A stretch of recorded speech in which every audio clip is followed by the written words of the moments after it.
So, Mr. President, yesterday, Chairman Shelby, Ranking Member Leahy, and their House counterparts continued finalizing their legislative proposal to fund the government. Their negotiated solution would wrap up this year's appropriations and avoid another partial government shutdown. As our colleagues hammer out the final details, I'd like to thank them again for the cooperative, bipartisan efforts that have brought us to this point. The agreement reached on Monday was achieved because the conference committee set aside far-left poison pills and utterly absurd demands. None of these radical non-starters was allowed to torpedo the process. Notwithstanding weeks of over-the-top rhetoric from Speaker Pelosi, the agreement did not cave to the far-left demand that no more than a single dollar go toward new barriers on the southern border. No, indeed, it provides well over $1 billion such dollars. The negotiators are also prevented last-minute efforts to hamstring U.S. Immigrations and Customs Enforcement with an unprecedented statutory limit on their ability to detain criminal aliens in the interior of our country. Instead, here's what their agreement does provide. It provides another significant down payment on the President's plan to secure our nation's borders with new physical barriers and keep American communities safe.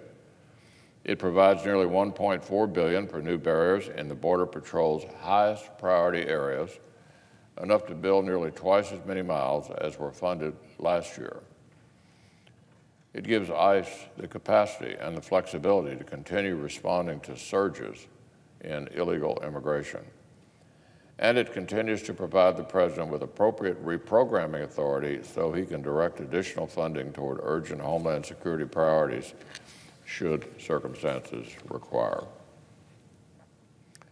Of course, in addition to all this, the legislation will wrap up all of our outstanding regular appropriation bills and get the entire federal government funded the right way.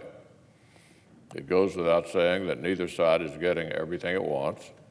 That's the way it goes in divided government. If the text of the bill reflects the principles agreed to on Monday, it won't be a perfect deal, but it'll be a good deal.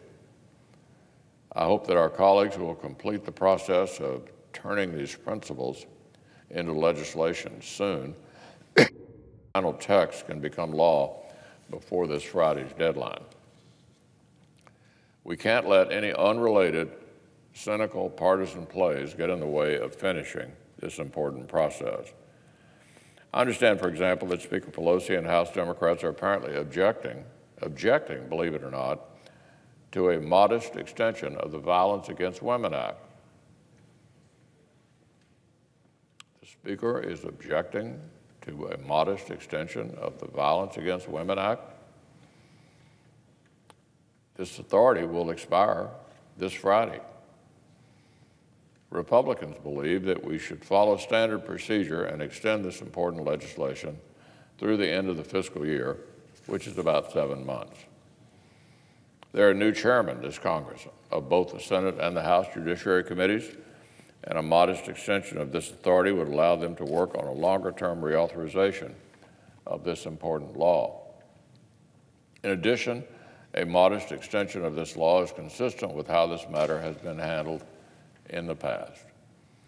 Every time that a continuing resolution was necessary in the past Congress, Republicans made sure it included an extension of VAWA.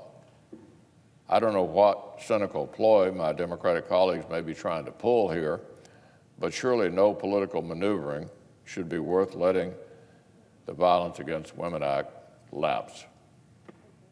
This Friday, by the way, 2 days from now. So it's time to get this done.